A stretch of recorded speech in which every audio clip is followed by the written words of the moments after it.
Thank you, Senator Duckworth. Senator Scott, please. Thank you, Chairman. First, I want to congratulate both of you on your nomination.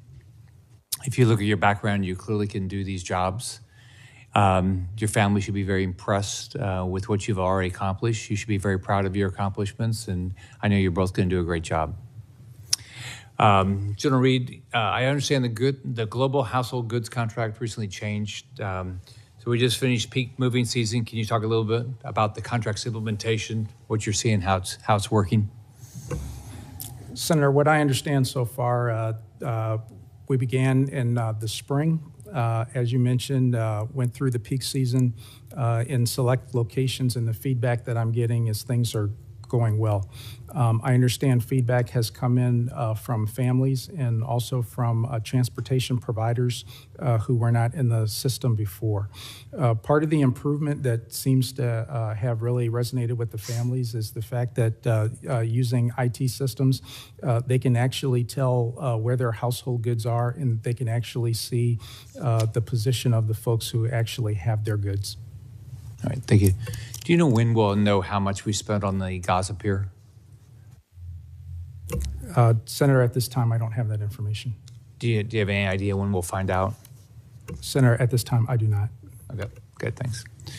General Brunson, thank you for taking the call yesterday.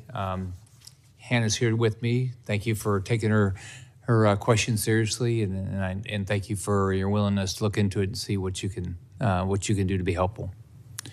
I had the opportunity, like a lot of us have been to South Korea. I went to Camp Humphreys, celebrate the 4th last year. So we have 28,000 service members in South Korea. Can you just talk about, if you're going to talk to the American public about the importance of being in South Korea, about what the relationship is like with the government of South Korea? How are they a good partner? Is it a fair relationship? How important is it to our national security? Things like that. Yes, Senator. As a Corps commander currently, as a sitting Corps commander, I've had that very same conversation. The things that we do forward prevent things from happening in the homeland. Defense of the homeland is a key task that I've got to accomplish. It's a no-fail task, even as a Corps commander. I would explain to them that by us being forward postured, our posture forward allows us to be inside of the air defense exclusionary zone. It allows us to be able to, if need be, move to conflict. It allows us to establish for ourselves posture and protection and sustainment that our homeland not be brought at risk. It's one of those things that you'd be hard-pressed to get someone in St. Augustine, where my family lives, to understand, but it should be of supreme importance to them that there are men and women, 28,500, which is the floor, not the ceiling, who are there prepared to not only defend our ally in Korea, but to defend, really support and defend the Constitution of the United States and defend her people wherever they might be. I would also tell you that there's something to be said for the will and the resolve of a nation when we take our families and place them in that same environment and trust their care to not only our ally, for our ally doing what they say they're going to do, but for us to be good for what we say we're going to do as well, sir. How is South Korea a good partner? Yes, sir, they are. And do you feel like they bear their part of the burden? Sir, when I look at the way that APS-4 is maintained, when I look at Camp Humphreys itself, which you've seen, those are facilities the likes of which we don't even have on Joint Base Lewis McChord right now. We're moving toward it. But in the past 2 years where I've gone over for exercises in the Republic of Korea, what I've seen is a diligence the likes of which I would love to see on my joint base. We see the Koreans erecting facilities. We just opened recently there in Korea 3 new towers for family housing. And that says something when those things go from decision to design to actual brick and mortar going up. So yes, Senator, I would say they are good partners and friends. Senator, if I may add, they also have a counterpart to TRANSCOM, and that commander has a relationship with ours. In addition, they have a liaison that's in the headquarters at TRANSCOM. That individual spends time and is able to attend each and everything to make sure that we stay tied. And in terms of being a great partner, very nuanced support even for the annual West Point Annapolis football game.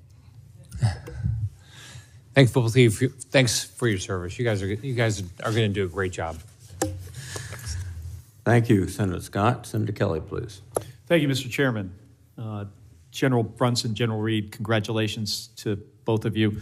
General Reed, I'm the only U.S. Merchant Marine Academy graduate in Congress currently, and I pay close attention to the strength of our merchant marine and our maritime industry. China's the world's largest shipbuilder and controls the most merchant ships in the world with over 5,500 vessels. There are just 80 merchant ships flying under the American flag in international commerce, 80. I'm concerned that the size and capability of the U.S. merchant fleet is a danger to our national security. As you know, insufficient commercial maritime capacity impacts peacetime trade and supply chains, and it will hamper our ability to supply our own troops in a conflict. This isn't a capability that we can turn on overnight. We need investments now to be ready for tomorrow. That's why I'm developing legislation to rebuild our commercial maritime industry and our U.S. flagged international fleet. General Reed, can you explain how the lack of a commercial shipbuilding industry here at home and a lack of U.S. flagged commercial ocean-going vessels is having real impacts on our national security and U.S. TRANSCOM's strategic sea lift capability? Senator, it might actually surprise you to know there was a time where I actually considered going to that academy. Growing up in Hampton Roads, I fully understand the importance of sea lift and that force. If confirmed as a TRANSCOM commander, there is no way that I can do my mission without the commercial industry. The fact that you just mentioned legislation, I'm not sure what's in it, but I think that absolves me of one instance of asking for help from this committee. I know that we need to grow that force. That force is very vital, and thank you for that help in advance. I'll also share with you, just within the last week, I happened to have a conversation with a father of two merchant mariners. Very proud. They're very young. They are within their first 8 years. And they're very, very positive about their service, but obviously they hear things from the other sailors. And so, so they get the noble service. They want to have folks behind them. And their father is very, very proud of what they do. If confirmed, you have my commitment for that, because that's a vital part of the force that we have. It's the decisive force that we have. And I also make a commitment to be very visible in the public space to inspire folks to serve there as well. Well, General, I look forward to working with you on this comprehensive legislative effort to fix this. And also, you know, we're going to need to create a business case so U.S. flagged carriers and companies can succeed economically. General Brunson, you're going into an incredibly important job, and it's vital to one of our strongest allies in South Korea. And I'm seriously concerned about North Korea's weapons trade with Russia. They're providing advanced short-range ballistic missiles that are being used to kill Ukrainians and undermine regional security. Our South Korea partners are telling us that North Korea's factories are now operating at full capacity so they can keep supplying Russia. They've sent over 16,000 containers of munitions to Russia, and Russia has launched dozens of North Korean missiles into Ukraine. It's unclear what North Korea is getting from this cooperation, but I'm concerned that Russia will provide them with more advanced military technology, and we've got to do what we can to curtail these illegal arms transfers.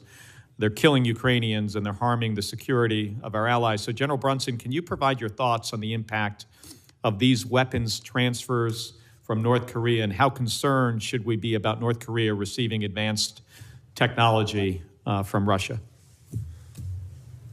Yes, Senator. I believe, first of all, on the first point that you made, I would just again echo that South Korea is one of our preeminent allies, one of our finest. And the exchange of lethal aid between the DPRK and Russia is a thing to be alarmed about. But most importantly, what we have to do is see what's coming back in.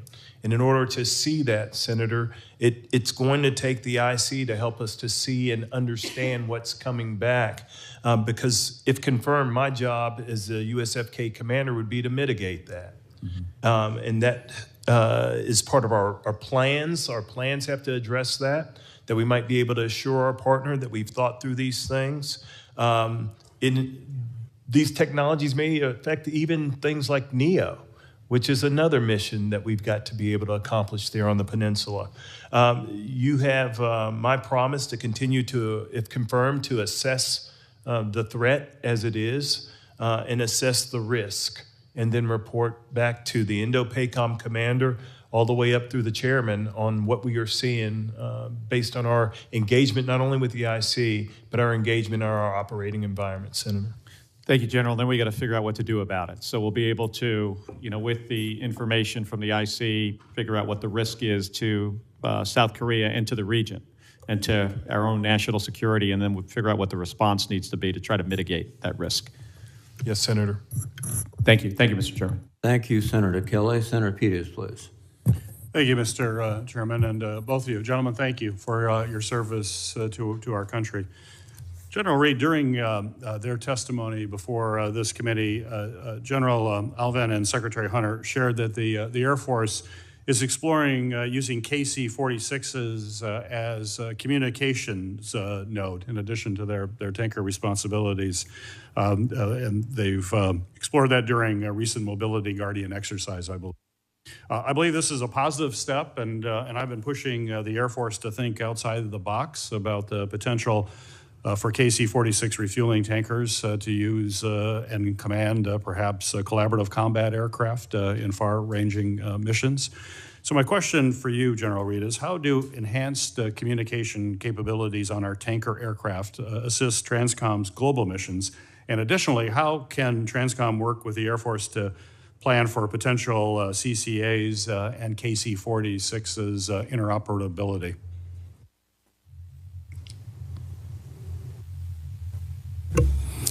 Senator, connectivity is key for all the platforms, and for most of the air mobility fleet, they're not as connected as they could be, although things are starting to change. In terms of the information node, currently most airplanes can only communicate with each other line of sight, so they have to be very close to each other. What we really need is the ability to communicate beyond that and stay connected to the entire force. Our adversaries are developing technologies that have greater range, which puts us more and more into the contested environment. But we're going to have to be there, and we're going to have ways in order to make sure that we can open up an opportunity to continue to support the joint force. In that communication node, it not only allows the crew to be aware of what's going on in the space, but in the absence of others who cannot control, they can actually contribute to the fight. And so that's incredibly key.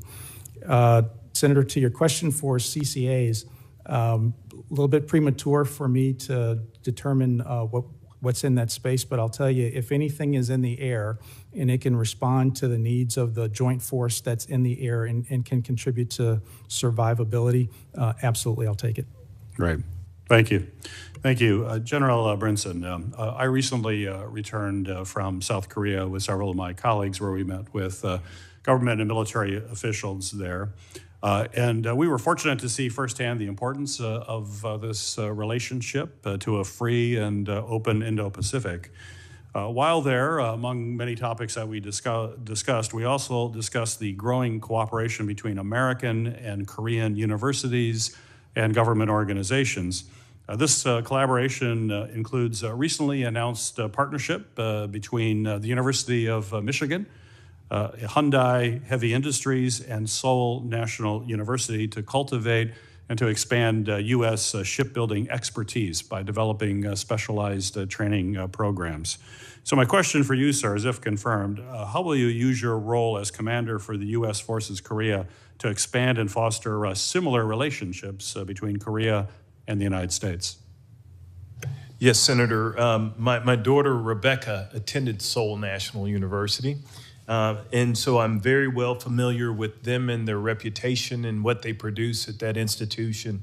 Currently, as a Corps commander, I've built several relationships with local universities because they are able to see things in ways that we can't or don't have time to investigate or champion.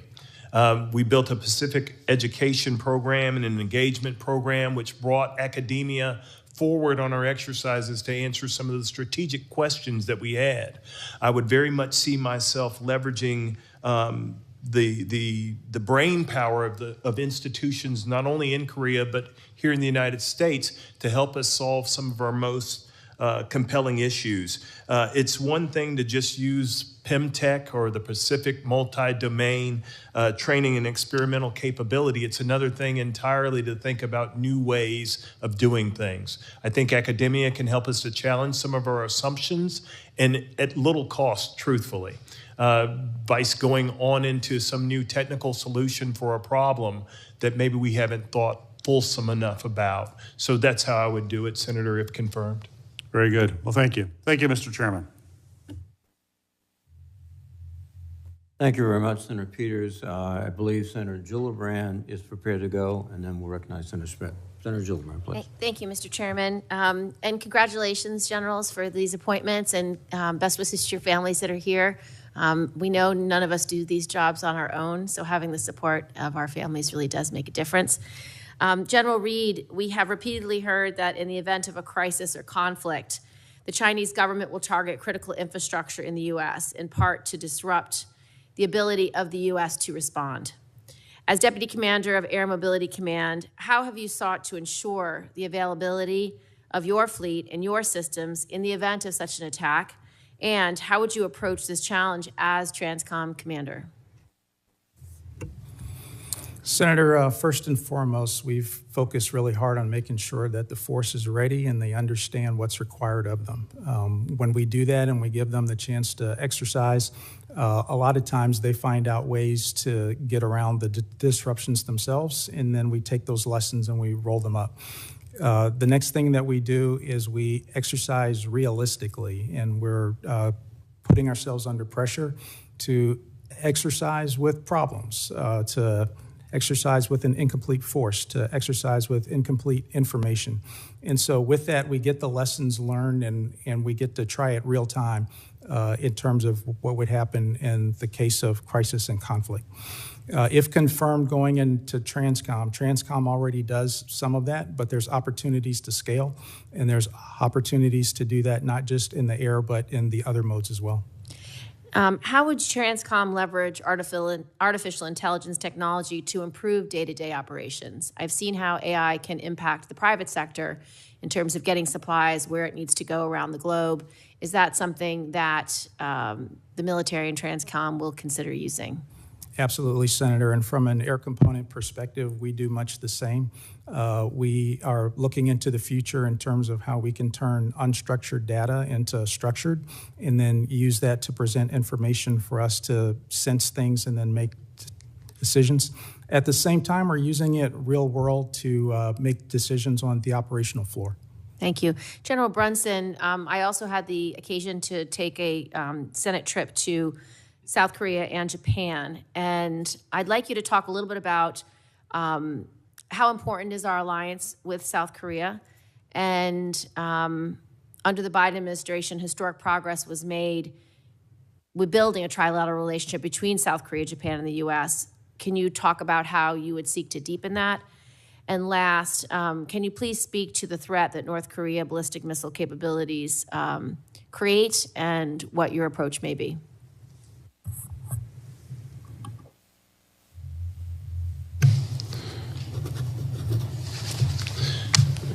think I got it, Senator. The relationship is very important, especially, Senator. One of the things that we have to look at is opportunities vice the challenges presented by malign acts. And we have to separate the acts from the actors who are involved in the things going on in the region. And if we do that, what we start to understand is, what we discover is that the impacts are felt by nations around the region. Indo-PACOM says a free and open Indo-Pacific is what they are charged to provide. And we do that for our friends, partners, and allies in the region. The relationship between the ROK and the Japanese is huge. We just had our chairman over there conducting a historic trilateral meeting. I think also what it does is it changes the math problem that is DPRK sitting in the north, moving south, and the Republic of Korea sitting in the south, going north with CFC. It changes that. I think that more often than not, as malign acts happen in the region, it draws nations, like-minded nations together. And the Japan, U.S., Republic of Korea relationship can serve as a magnet for other nations that just want to live. They want to fish in the waters off their coast. They don't want to be threatened. They don't want to be under duress every day.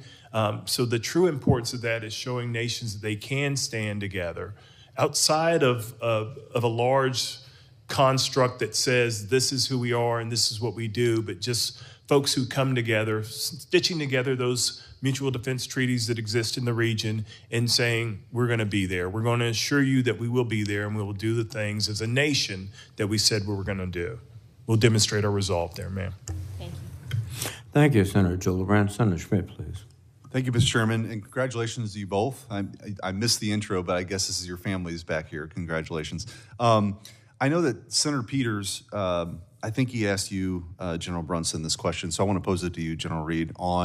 I was also on that trip to Kodal, to South Korea, or to Republic of Korea and Japan. It was illuminating. A topic that came up over and over was, is relates to our industrial base and making sure we have more shipbuilding and maintenance capacity. What role do you see that Republic of Korea and various entities could play in the Indo-Pacific in helping out in really these capacity issues that we have?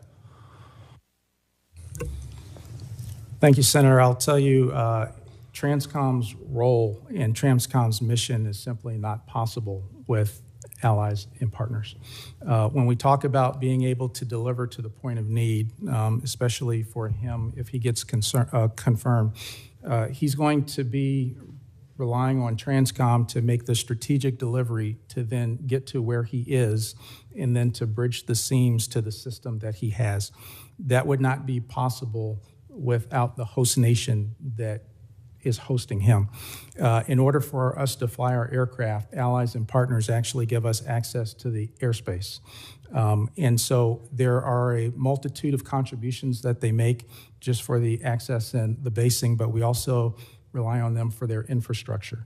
And so that's an airbase, that's a seaport, that's fuel storage, and the list goes on and on and on. And so in order to get this job done, having friends and having partners to help is how we win. I also see that as being our fundamental advantage against our adversaries. We simply have more friends than they. Yeah, and General Brunson, if you want to add, I know that you answered this with Senator Peters, so I can get briefed on it later. I don't want to have you repeat yourself, but that partnership is really important, but particularly on this maintenance issue, right? And by the way, our European allies, I think, have a lot to learn about burden sharing from the Republic of Korea. The percentage of their GDP they actually spend on defense, including that new airfield that's been constructed. There's a lot that NATO allies can learn from that. But did you want to chime in on that? Yes, Senator, I did, because what I think Randy brings up, to be quite honest with you, is the transition from strategic movement to operational maneuver. Once something hits the peninsula, there's got to be an operation that takes care of that. We benefit greatly, and I mentioned earlier to Senator Peters' question, APS-4 and how that's maintained in a marvelous fashion for us. But I think that there ought to be assessments done with where can Randy get things to if confirmed? And where do we need to take that as part of the theater responsibility to move to provide onward movement and integration into the theater of that materiel? One last question I wanted to ask General Reed. There's been reports, and I know there's been hearings about this, been reports about Chinese cargo cranes at various ports posing an espionage risk, number one, and number two, perhaps even debilitating some of our critical infrastructure, sort of follow up on Senator Gillibrand's question. What do you know about that? What can be done about that? That's a lot. That's concerning because the CCP is continuing to try to acquire access to ports that we use. And if either one of you want to chime in on this seems to be kind of a big deal that there's not a lot of discussion about, and just how you see that and some of the things that we might be able to do to thwart those efforts. Senator, I'm aware of the concern. I know that Transcom is aware of the concern, and there are some things that they are doing for that. From the air component perspective, I'm not privy deep into that, but if confirmed, absolutely. That's fair. That'll be something Sure. I'll get into. General? Yes, sir. As we, as you may or may not know, we are wholly reliant on the ports of Olympia, Tacoma, and some a little bit further north of us as far as SPODs go within Washington State. We've taken, we recognize the fact that the vulnerability is the ports and the networks at the port. Your internet might be more secure than in your home than it is at some of our ports and facilities. And so I think that wherever we are looking to push men, women, and material from, we've got to look at how do we harden those sites that they might not be vulnerable. Okay. Thank you. Thank you, Mr. Chairman. Thank you, Senator Schmidt. Senator Rosen, please. Well, thank you, Chairman Reed, and of course, Ranking Member Wicker for holding this hearing. And I want to thank the witnesses, of course, for testifying, for your willingness to serve, and for your service so far. I want to talk to you first, General Reed, about cyber resiliency. And I want to build upon an important topic brought up by members on this committee, because cybersecurity threats, well, they continue to grow both in scale and sophistication. They pose significant threats to the operational resilience of our global logistics and transportation networks. So I have a kind of a three-part question for you. I did a little disaster recovery back in a long time ago when I was a young computer programmer. But if confirmed, how are you going to ensure that your command is prepared to, number one, defend against, number two, operate through, and number three, recover from cyber attacks?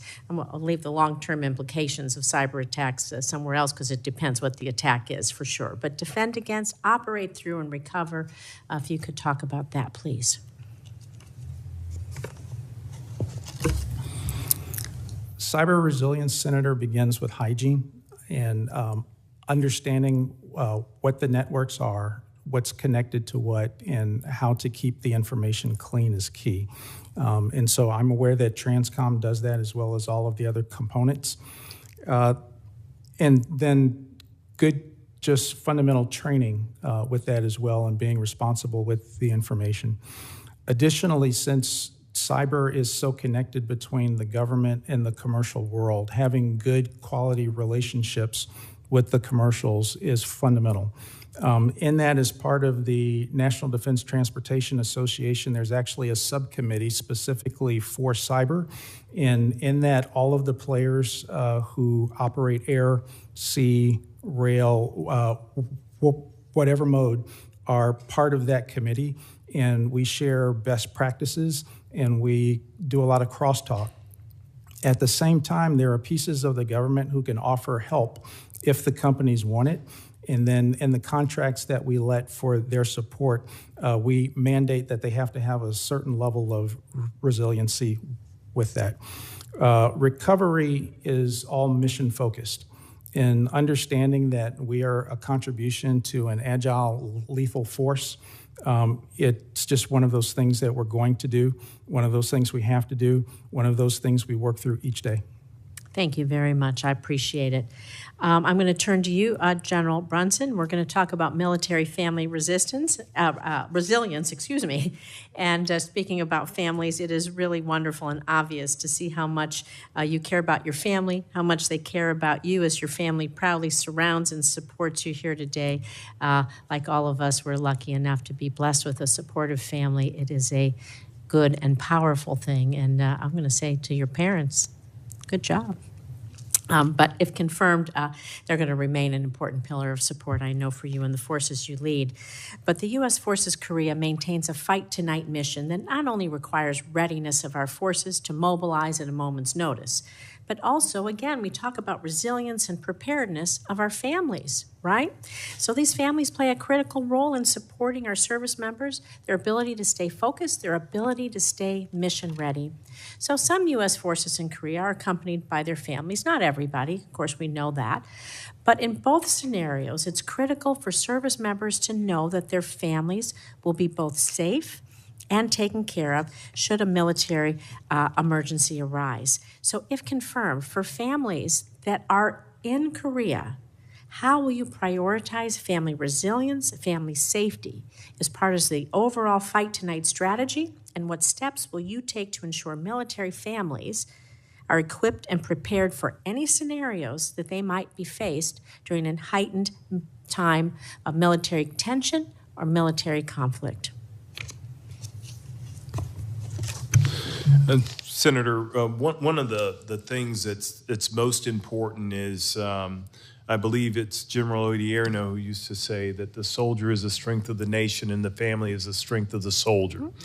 I wholeheartedly believe that, and if confirmed, I think that one of the best steps that I could take is to communicate freely, openly, and often with the families of the affected tri-commands. I think that information and the ability to explain to folks the things that they are giving their lives to and what it means, what it requires, and what's required of them, and what them wearing the uniform denotes every day. I think that those are things that we have to do. It's also equipping the installation with the resources and programs that help families to feel as if they're at home. The specter of conflict or crisis is always going to be there, but it's very important for us to have our families there, that soldiers might be stable. That's right. I know for a fact, if confirmed, that my wife and my son are coming with me. That changes things for me. That adds to my resilience. That adds to my the strength of this soldier is improved every day I'm with my family. But there are things that I think as a commander I'll have to continually assess. How are we doing it? Could we be doing this better? How are our families faring? How are our schools? How are our hospitals? How are our folks integrated into the community? I believe that the facilities that exist there at Camp Humphreys are without peer. But there's always time to continue to assess and look at these things to ensure that our soldiers are able to do their best job. It's 28,500, which is a floor, but there's families beyond that all have to be cared for in the same way we care for weapon systems, material, and equipment. That's right. Thank you very much. Appreciate you both. My time is over. Thank you. Thank you, Senator Rosen. I will note that there is a vote on the floor. Senator Sullivan is recognized Thank you, for Mr. Chairman. 5 minutes at least. Thank you, Mr. Chairman. And I want to thank the witnesses for their excellent service to our country and their families for their great service and support of them as well. Very much appreciated. General Reed, I want to dig into the issue of air refueling. The current Transcom commander, General Van Oijust, testified in her April hearing before this committee that aerial refueling was among her top readiness concerns. You expressed similar concerns in your advanced policy questions. The importance of air refueling, something that my state of Alaska, is very familiar with. Alaska-based tankers, more than tankers based anywhere else in the country, are currently executing real-world missions in support of our national defense strategy's number one priority, which is defense of the homeland. As I'm sure you've seen just in the last couple of weeks, our KC-135s, which are associated with our Air National Guard, have been performing at the highest level of readiness, intercepting Russian fighters just last weekend, intercepting joint Russian-Chinese strategic bombers coming into our AIDAs 5 weeks ago, intercepting and shooting down Chinese spy balloons over Alaska. This is all done with our tankers. And then, of course, when we have red flag up in Alaska, the tankers are hugely needed for that massive exercise. It's been going on all summer, Northern Edge as well. And then, as you know, General, any Indo-PACOM conflict there, the forces are going to flow from the lower 48 through Alaska over to the Indo-PACOM. As General Van Oijust said, air refueling is foundational to our nation's power projection advantage. It is our most stress capability. One of my concerns, and if confirmed, I want to get your commitment to work with me on this. I have gone through Air Force leadership, General C.Q. Brown when he was Chief of Staff of the Air Force, the current Secretary of the Air Force, the last Secretary of the Air Force, saying, hey, Senator, we know you need more tankers in Alaska. Makes strategic sense. KC-46s, oh, maybe not. KC-135s, oh, we'll get 4 to you, oh, maybe not. So it's been a real frustration of mine because strategically, the leadership I talked to in the Air Force is saying 100% we need more tankers in Alaska. So what's your view on where we are with regard to tankers for the country in Alaska? And can I get your commitment, if confirmed, to work with me on this? It's been a frustration of mine. Secretary of the Air Force, a couple of years ago, General C.Q. Brown, a couple of years ago, said, hey, we're not going to do KC-46s in Alaska. It doesn't make sense to me.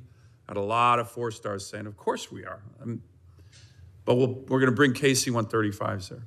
Now we're not doing that.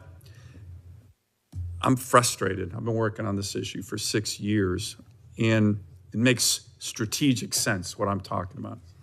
So can I get your commitment to work with me on this? And if confirmed, because it's a huge issue for TRANSCOM. And by the way, the TRANSCOM service members do such a great job. But do you have any thoughts on this, General?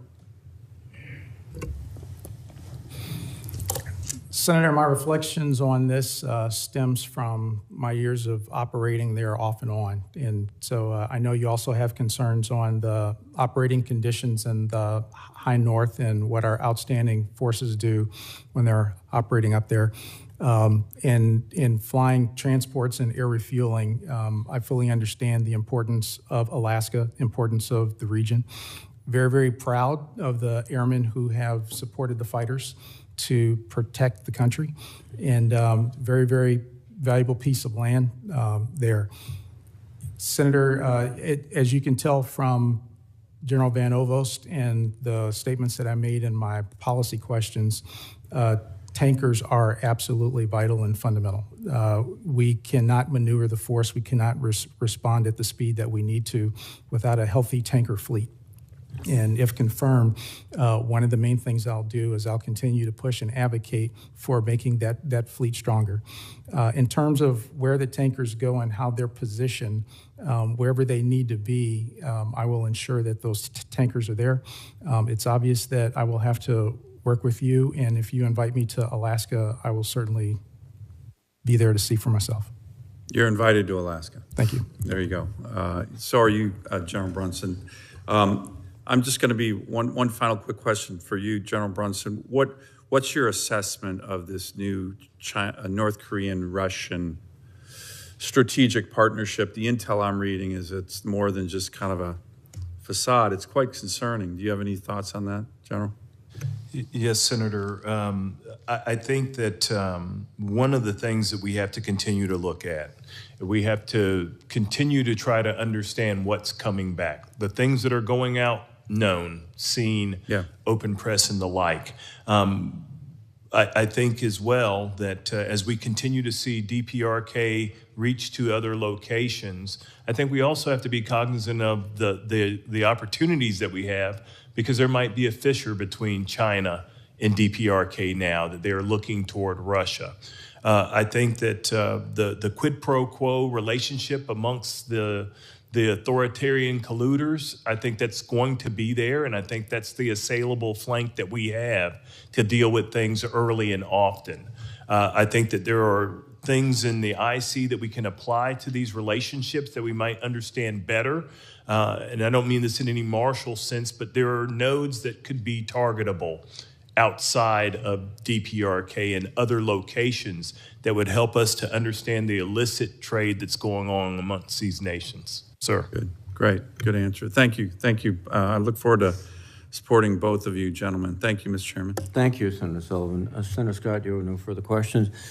Well, I must confess that throughout the morning I've had this strange feeling being addressed as General Reed. I was promoted, but I realized that's not the case. So, gentlemen, both, I wasn't addressed, you were, sir. Both of you have done an outstanding job. You have the experience, the background, and the values which are essential to your roles, and I look forward to a speedy confirmation. With that, I would adjourn the hearing. Thank you.